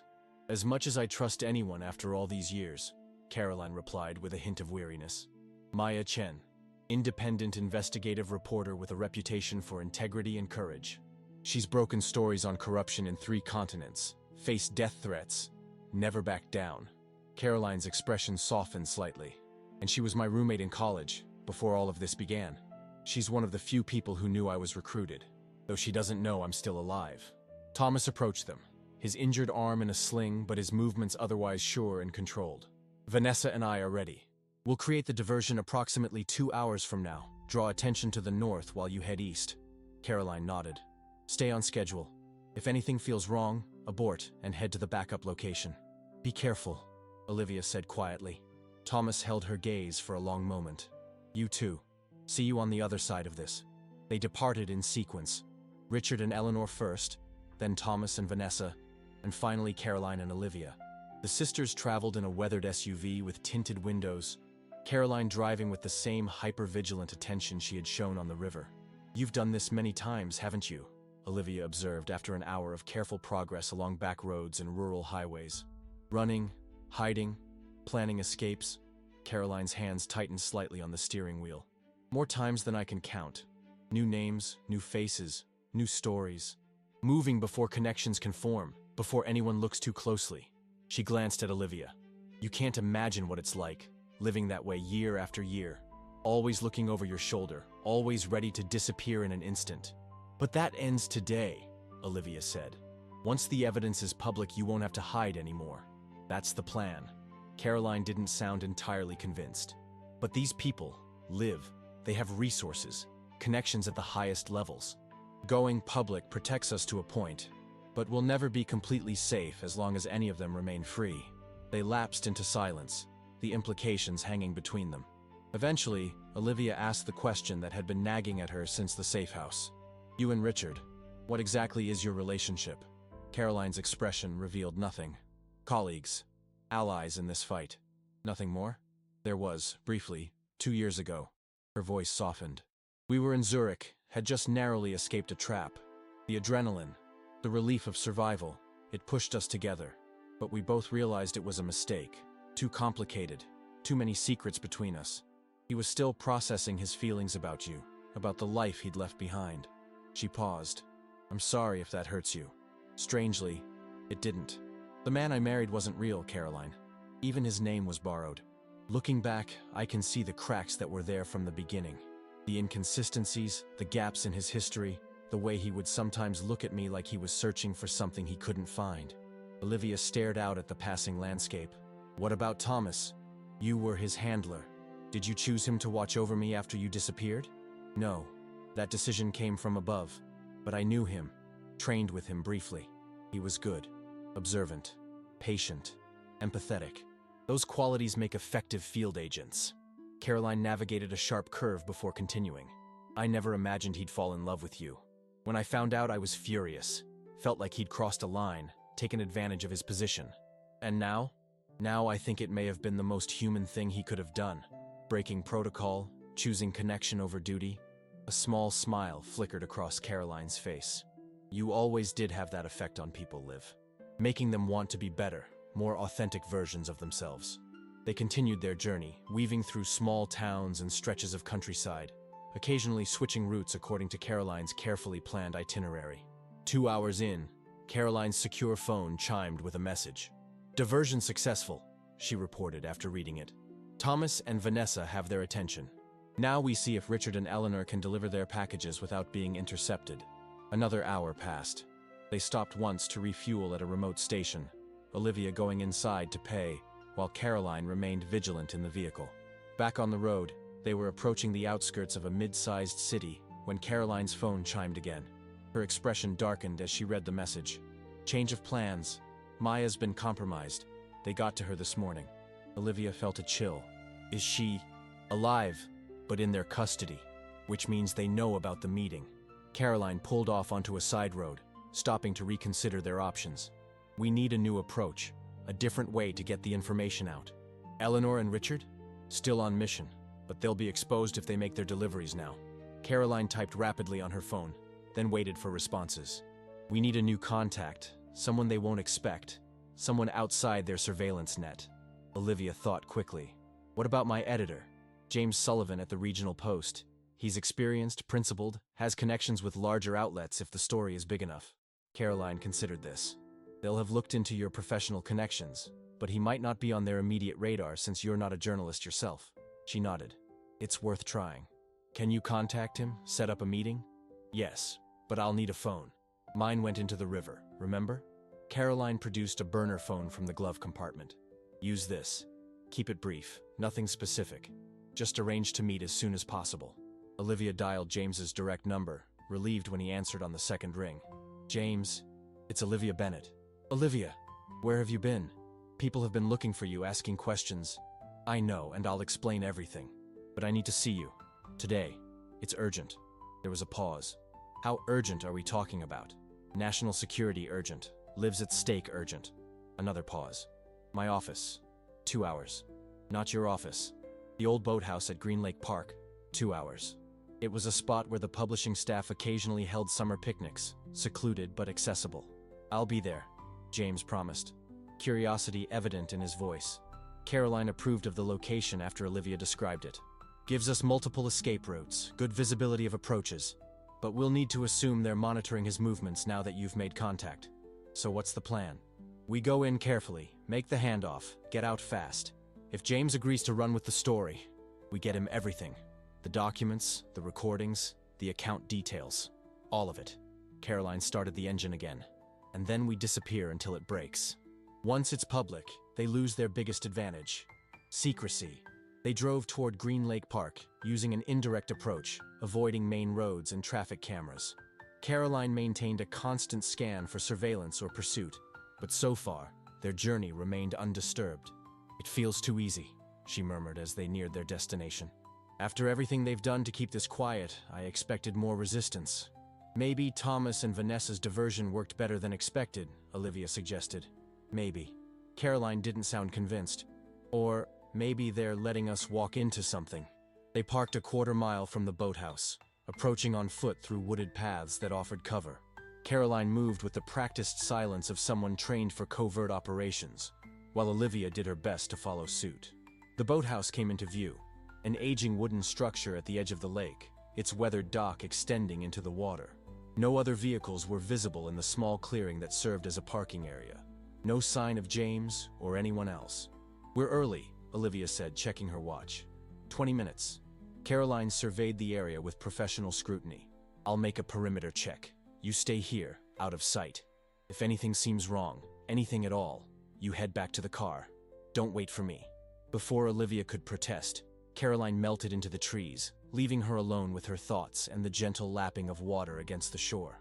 The peaceful setting seemed incongruous with the danger they faced, the high stakes of their mission. 15 minutes passed, each second stretching into an eternity of anticipation and anxiety. Then Olivia heard the sound of a vehicle approaching, a car pulling into the clearing beyond the boathouse. She remained hidden, watching as James emerged from his sensible sedan, looking around with obvious nervousness. He was alone, exactly on time. Olivia was about to step forward when Caroline reappeared silently beside her. "I don't like this," Caroline whispered. "Too exposed, too many blind spots." "It's James," Olivia insisted. "He came alone. That we can see." Caroline's expression was grim. "I'm going to approach from the side. You go directly to him, make the introduction. Keep it brief. If I signal, you both need to move immediately to cover. Understood?" Olivia nodded, suddenly very aware of how unprepared she was for this world her sister had inhabited for 15 years. She took a deep breath and stepped out of the tree line, walking steadily toward the boathouse where James now stood waiting. He turned at the sound of her approach, relief washing over his face. "Olivia, thank God. What's going on? There've been people asking questions at the office, saying you're involved in some kind of security situation." "James, I need you to listen carefully," she interrupted. "I have a story for you, the biggest of your career, but publishing it comes with risks." His journalistic instincts visibly engaged. "What kind of story?" "Government black ops, illegal financing, cover-ups going back decades. I have documentation, recordings, witnesses, everything needed for verification." She glanced around, still seeing no sign of Caroline. "But we need to move quickly." James studied her face, clearly trying to reconcile this version of Olivia with the quiet editor he had worked with for years. "Are you in some kind of trouble?" "Yes, but not the kind you're thinking. I've stumbled onto something, James. Something people are willing to kill to keep secret." She lowered her voice. "My sister is alive. She's been gathering evidence against these people for 15 years. Today, we get it to the press." His eyes widened. "Your sister, the one who died in Spain. She never died. It was a cover story." Olivia took the waterproof pouch from her jacket. "Everything you need is in here. The full story. All the evidence. Contact information for verification. Multiple secure servers contain backups if anything happens to these copies." James took the pouch, his expression shifting from confusion to determination. "Olivia, if what you're saying is true..." A sharp whistle cut through the air. Caroline's signal. Olivia spun around, looking for the threat, for her sister. What happened next seemed to unfold in slow motion. Men in tactical gear emerging from multiple points around the clearing. The crack of gunfire. James falling backward, the pouch still clutched in his hand. Caroline running toward them, shouting something Olivia couldn't hear over the sudden roaring in her ears. She dropped to the ground beside James, horror washing over her at the sight of blood spreading across his chest. His eyes found hers, confused and dimming. "Run," he managed, pressing the pouch back into her hands with the last of his strength. Caroline reached them, grabbing Olivia's arm, pulling her toward the lake. "The dock! Now!" They ran as bullets splintered wood around them, diving off the end of the dock into the cold water. Caroline pulled Olivia under, swimming strongly away from the boathouse while remaining submerged as long as possible. When they surfaced, gasping for air, they were 30 yards from shore. The sounds of shouting and engines still came from the boathouse area, but the shots had stopped. "This way," Caroline directed, leading them toward a secluded cove where dense trees overhung the water. They dragged themselves ashore, soaking wet and shivering in the cool air. Olivia clutched the waterproof pouch, which had survived their swim intact. "James," she said, her voice breaking. "They killed him. Just like that." "I'm sorry," Caroline replied, pain evident in her eyes. "I should have been more careful. Should have anticipated." "It's not your fault," Olivia interrupted. "It's theirs." All of this, every death, every lie, it's on them. She stood, newfound resolve hardening within her. And we're going to make sure everyone knows it. Caroline nodded, pulling out her secure phone, which had been protected in its own waterproof case. We need extraction. The original plan is compromised. While Caroline made arrangements, Olivia's mind returned to James. His confusion, his bravery, the way he had used his last moment to ensure the evidence remained in their possession. Another casualty in a shadow war he hadn't even known existed until today. Richard and Eleanor are nearby, Caroline reported after finishing her call. They'll pick us up half a mile north of here. We need to move. They made their way through the woods, staying off trails, using the trees for cover. Olivia followed Caroline's lead, mimicking her careful footsteps, her awareness of their surroundings. Despite the danger, despite the shock of witnessing James's murder, her mind remained clear, focused on what needed to be done next. What about Thomas and Vanessa? She asked as they walked. No contact yet, but they're experienced. They'll follow protocol. Caroline's tone was professional, but Olivia detected the underlying concern. They reached the designated pickup point just as a mud-spattered SUV pulled up. Richard was driving, Eleanor in the passenger seat, both looking tense but unharmed. What happened? Richard demanded as they climbed into the back seat. Caroline provided a terse summary while Richard drove, taking them away from Green Lake on a circuitous route that avoided main roads. They were waiting for us, she concluded. They knew about the meeting with Maya, knew we'd need to find an alternative. They were prepared. They've been ahead of us at every turn, Eleanor observed grimly. Which means there's a leak somewhere. The implication hung heavily in the air. Someone in their small group, or in their extended network, was feeding information to the enemy. Richard met Olivia's eyes in the rearview mirror. The journalist. I'm sorry. She nodded, unable to speak about James yet. Instead, she asked, Did you make your deliveries? 2 out of 3, Eleanor reported. The third location was under surveillance when we arrived. We aborted. So some of the evidence is already in safe hands, Caroline said. That's something. Not enough, Richard countered. Not without the main package, the complete files. We need all of it to go public at once, or they'll contain it, discredit it piece by piece. They drove in tense silence for several minutes. Finally, Caroline articulated what they were all thinking. We need a new approach. Something unexpected. Something they can't anticipate because it's not in any of our established patterns. Eleanor turned in her seat to face them. I might have an idea. It's risky, but if it works, it bypasses the need for a journalist entirely. They listened as Eleanor outlined her plan. Bold, dangerous, but potentially effective. Rather than finding another intermediary to break the story, they would take it directly to the public. Not through traditional media channels, which could be monitored or influenced, but through a massive digital release to thousands of endpoints simultaneously. The secure servers containing the backups, Eleanor explained. Instead of keeping them as insurance, we reconfigure them to push the information out automatically. Social media, news organizations, government oversight committees, law enforcement agencies, all at once, all around the world. A digital dead man's switch, Richard said, understanding immediately. Exactly. Once triggered, it can't be stopped. The information flows to too many places simultaneously for them to contain. Caroline looked skeptical. They'll have safeguards against exactly this kind of mass release. Filters, blocks, kill switches on the major platforms. Yes, for known threat vectors, Eleanor agreed. But I've been developing this system for years, anticipating we might need it. It uses thousands of ordinary citizen accounts as conduits. People who've agreed to be part of a transparency network without knowing exactly what they might be asked to share. Once the information enters their accounts, it's out of our hands, impossible to recall. How quickly can you set it up? Caroline asked. Hours, not days. But I need secure access to a high-bandwidth connection, and we need to be absolutely certain the evidence package is complete before launching. There's no second chance. Richard drove on, considering. I know a place. Remote but connected. Off the grid but online. We can work from there while we try to contact Thomas and Vanessa. As they traveled toward this new sanctuary, Olivia sat quietly beside her sister, processing everything that had happened. James's death, the betrayal by someone in their circle, the increasingly desperate measures required to expose the truth. What happens afterward? She asked softly. After the information is out there, after everyone knows, what then? Caroline took her hand. Then we stop running. We face whatever comes next together.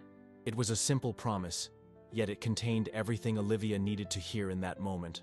After 15 years of separation, of believing her sister was dead, the possibility of a shared future, however uncertain, was enough to strengthen her resolve. The location Richard led them to was a modernized hunting cabin tucked deep in the mountains, accessible only by a single rough road. Solar panels provided power, satellite connections offered communications and internet access, and the surrounding terrain created a natural security perimeter. Not even the real Richard Winters knew about this place, he explained as they unloaded equipment. I found it after taking his identity, made sure it stayed off all official records. Eleanor immediately set up her specialized equipment, connecting to the secure servers that would form the backbone of their digital release strategy. Caroline established communications protocols, attempting to reach Thomas and Vanessa while monitoring for any sign of pursuit. Richard secured the perimeter, setting up early warning systems that would alert them to approaching vehicles or aircraft. Olivia found herself in the strange position of witness and participant. Not trained like the others, yet central to everything that was happening. She helped where she could, primarily assisting Eleanor with organizing the evidence for maximum impact. The key is narrative clarity, Eleanor explained as they worked. All these documents, recordings, financial records, they're meaningless without context. We need to structure everything so that even someone with no background can understand the significance immediately. This was familiar territory for Olivia, whose work as an editor had trained her to find the story within complex information, to create clarity from chaos. She immersed herself in the task, focusing on crafting an introduction that would frame the evidence in compelling, undeniable terms. Hours passed, night fell. Still no word from Thomas and Vanessa. "We can't wait much longer," Caroline said during a brief strategy meeting. "Every hour increases the risk of discovery." Eleanor reported her system was nearly ready. 90 minutes maximum. Then we can trigger the release. Richard looked troubled. Thomas and Vanessa have the final piece. The authentication codes that prove the offshore accounts linked directly to government black budgets. Without that, there's room for deniability. We go with what we have, Caroline decided. It's still overwhelming evidence, enough to force investigations that will uncover the rest. As they dispersed to complete their final preparations, Olivia stepped outside for a moment of quiet. The night was clear, stars brilliant in the mountain sky, reminiscent of those nights in the observatory with Caroline when they were young. How simple life had seemed then, how full of possibilities. A sound in the darkness made her tense. Footsteps, moving carefully through the underbrush. She backed toward the cabin door, ready to sound the alarm, when a familiar voice called softly, "Olivia, it's me." Thomas emerged from the shadows, alone and visibly exhausted. His injured arm hung awkwardly, the bandage now stained with fresh blood. She rushed to him. "Thomas, what happened? Where's Vanessa?" His expression told her everything before he spoke. "She didn't make it. They were waiting for us, knew exactly where we'd be." His voice cracked slightly. "She got me out, stayed behind to hold them off. I heard the shots as I was driving away." Olivia helped him inside, where the others reacted with a mixture of relief at his arrival and concern at his condition and Vanessa's fate. "It confirms what we suspected," Caroline said grimly. "They're tracking our movements too precisely for it to be coincidence. Someone has been sharing information." Thomas sank into a chair, wincing as Eleanor examined his wounded shoulder. "It's worse than that. They know about the digital release plan. They're already implementing countermeasures." Eleanor's head snapped up. "How? We only developed that plan hours ago." "I don't know. But before she died, Vanessa intercepted communications. They're expecting it, preparing to block it." A heavy silence fell over the room. Their final, desperate strategy was already compromised. "There's one," Thomas said, his voice strengthening despite his obvious pain. "The authentication codes." He carefully removed a small device from a hidden pocket. "Vanessa and I secured them before the ambush. With these, there's no denying the connections." Eleanor took the device, immediately integrating its contents into their evidence package. But the larger question remained unanswered. How had their enemies known about plans formulated only hours earlier? Richard voiced what they were all thinking. "We have a traitor among us." The accusation hung in the air, each person looking at the others with new suspicion. Trust, already fragile, threatened to shatter completely. "Or our communications are compromised," Caroline suggested. "Our phones, our equipment. Anything could be broadcasting our location, our conversations. We need to proceed regardless." Eleanor said firmly. The system is almost ready. If we delay, they'll be even better prepared to counter it. The tension was interrupted by an alert from the perimeter sensors Richard had established. Multiple vehicles approaching, still several miles away, but moving fast. They found us, Richard announced, checking the security feeds. 3 SUVs, heavily armed personnel. We have maybe 20 minutes. Caroline immediately took command. Eleanor, trigger the release now, ready or not. Thomas, you're in no condition to fight. Help Olivia gather the essential equipment. Richard, we need to slow them down. Buy time for the data to propagate. Everyone moved with urgent purpose, years of training and experience evident in their efficient actions. Eleanor worked feverishly at her computers, finalizing the digital package, preparing to unleash it to thousands of endpoints simultaneously. Almost there, she reported. 5 minutes to complete encryption, then the trigger. Richard returned from outside, where he had set up improvised barriers on the access road. That might slow them a bit, but not much. We need to be ready to move as soon as the release is initiated. Olivia worked alongside Thomas, gathering the critical equipment they couldn't leave behind. Despite his injury, he moved with determined focus, occasionally glancing at her with an expression that held too many emotions to name. Olivia, he said quietly when they were momentarily alone. If something happens, if we get separated, there's a place, a small island off the main coast. Caroline knows it. I bought it years ago under a name not connected to any of this. He pressed a key into her hand. A cabin there, simple, isolated, safe. She understood what he was offering. A future, a possibility, a place where they might find each other again when this was over. Ready, Eleanor called from the main room. Initiating the release now. They gathered around her workstation, watching as the system began distributing encrypted packages to thousands of accounts worldwide. Each package contained the full evidence file, with instructions for simultaneous release. Once a critical mass of recipients had the files, nothing could stop the information from spreading. It's working, Eleanor confirmed, eyes locked on her screens.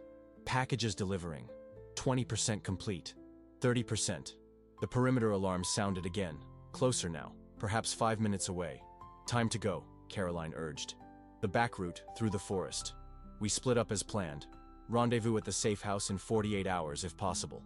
50%, Eleanor reported. It's enough. Even if they shut down the system now, the information will spread. They moved toward the exit, gathering the last of their equipment.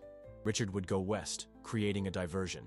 Eleanor would head north to a pre-arranged extraction point.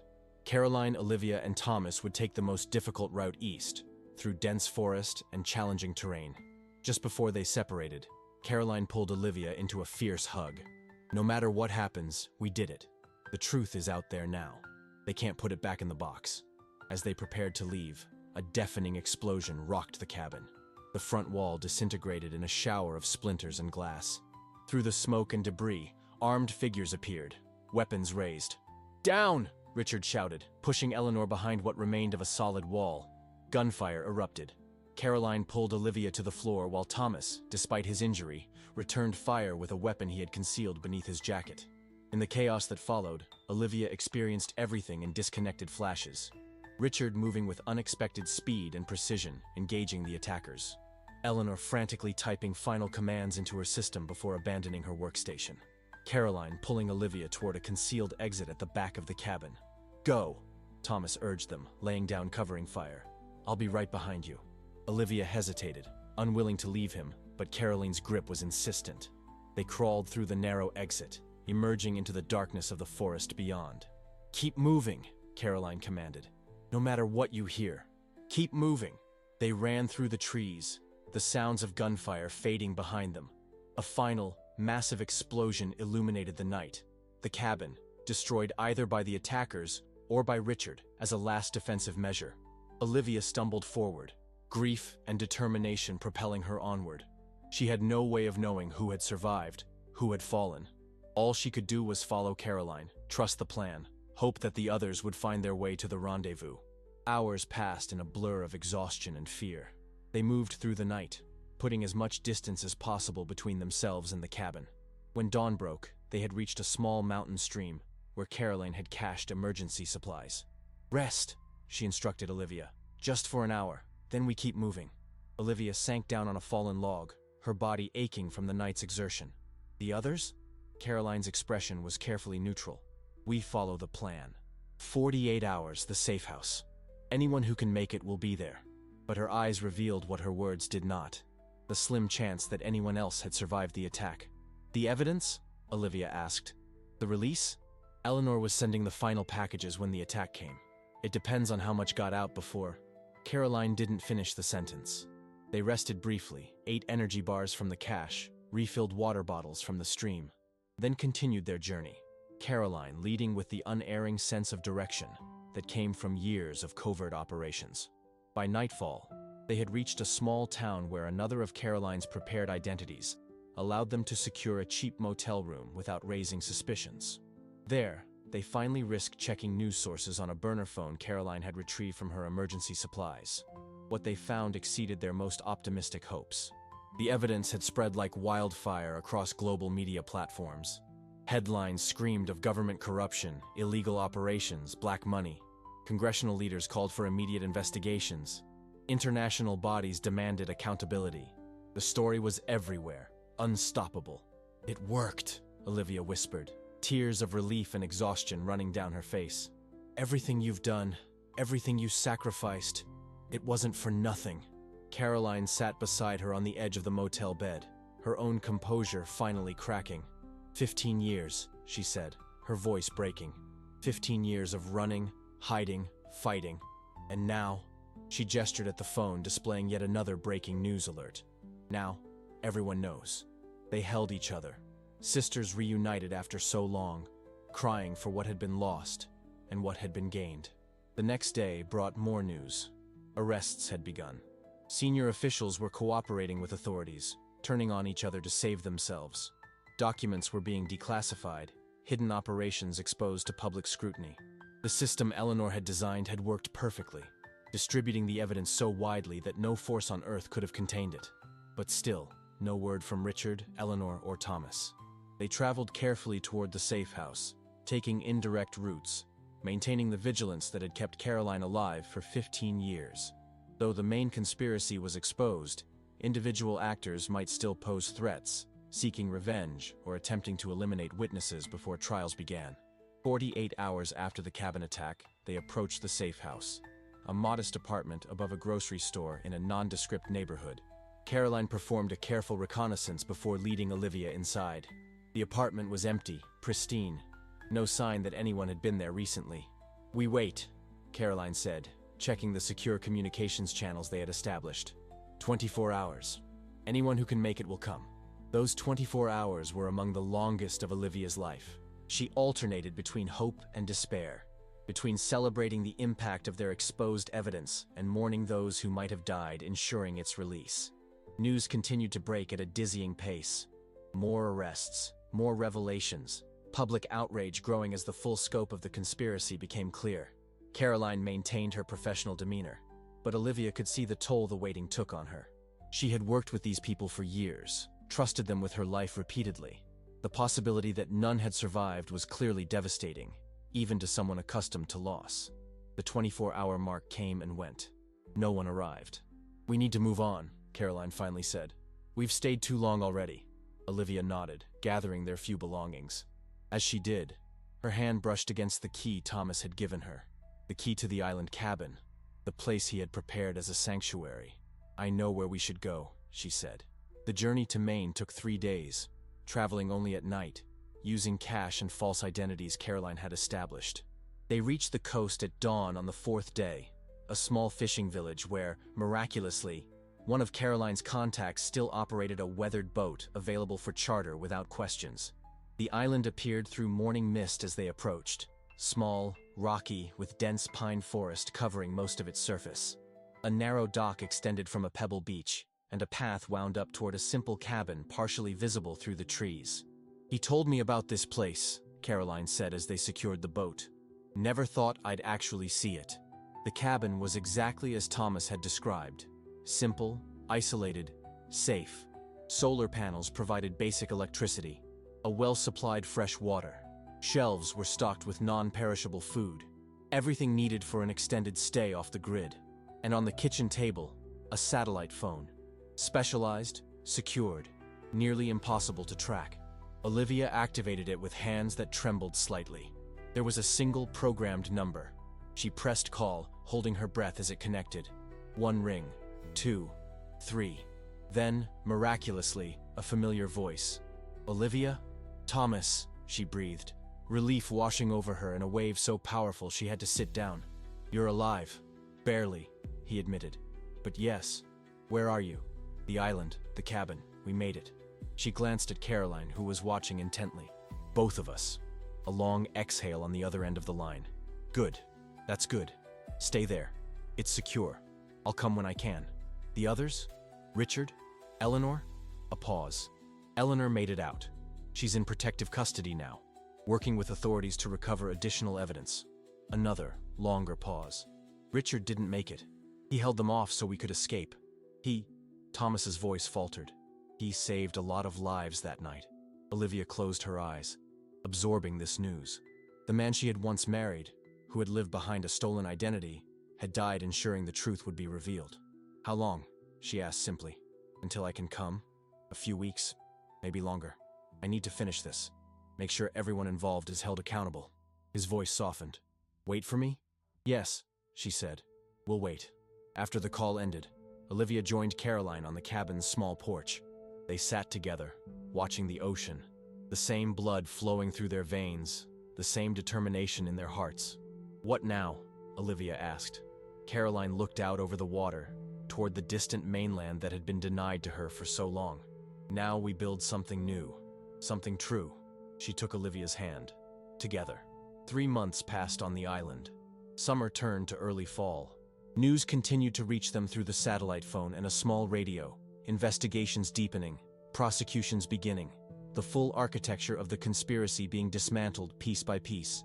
They established a rhythm to their days, fishing for food, tending a small garden, reading books from the well-stocked shelves, talking, endlessly talking, filling in the 15-year void that had separated them. Caroline spoke of her years undercover, the different identities she had assumed, the evidence she had painstakingly gathered.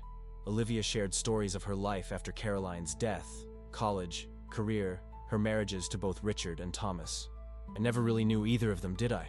she reflected one evening as they sat beside a small fire on the beach. "Richard was living a stolen life. Thomas was on a mission." "Perhaps," Caroline said thoughtfully. "Or perhaps they never really knew themselves until they met you. Richard could have remained lost in his false identity, never trying to make amends. Thomas could have followed orders blindly, never questioning his mission." She studied the flames. Instead, both made choices that ultimately led to the truth coming out. Whatever their beginnings with you, their endings were authentic. October brought colder winds and the promised arrival. They spotted the boat approaching one clear morning, a solitary figure at the helm. Thomas, thinner, with new lines etched into his face, but alive, whole. He secured the boat at the dock, looking up at the 2 women waiting on the shore. Sisters reunited, survivors of a truth finally told. "It's done," he said simply as he approached. "All of it. The last arrests were made yesterday. Everyone involved is either in custody or cooperating with authorities." He stood before Olivia, uncertain for perhaps the first time since she had known him. "I'm free now. No more missions, no more handlers. Just me." "And who is that?" she asked softly. "Who are you, when you're not watching over someone for a shadow agency?" He smiled, a genuine expression that reached his eyes. "I don't know yet, but I'd like to find out. With you, if you're willing." Olivia looked from Thomas to Caroline. These 2 people who had been shaped by secrecy and sacrifice, now standing in the clear light of truth. Her family, one by blood, one by choice, both finally authentic and present. "Yes," she said simply. "I'm willing." That evening, the 3 of them sat around the kitchen table in the small island cabin, planning not missions or escapes, but a future. A life built on truth after so many years of deception. It wouldn't be easy. The world knew parts of their story now, but not all. They would need to create new identities once more. Not false ones this time, but genuine new beginnings. As Olivia watched Thomas and Caroline discussing possibilities, she reflected on the extraordinary chain of events that had led to this moment. A dinner invitation, a warning from a stranger, a simple decision to switch glasses. How differently everything might have unfolded if she had made another choice that night. Life consisted of such moments, small decisions that rippled outward, changing everything that followed. She had accepted an invitation and discovered a conspiracy. She had switched glasses and set in motion the reunion with a sister long believed dead. She had trusted her instincts and found her way to truth. Outside, stars appeared in the darkening sky, reminiscent of those childhood nights in the observatory with Caroline. The future stretched before them, uncertain but full of possibility. Together, they would write the next chapter of their story, not one of secrets and shadows, but of light and truth.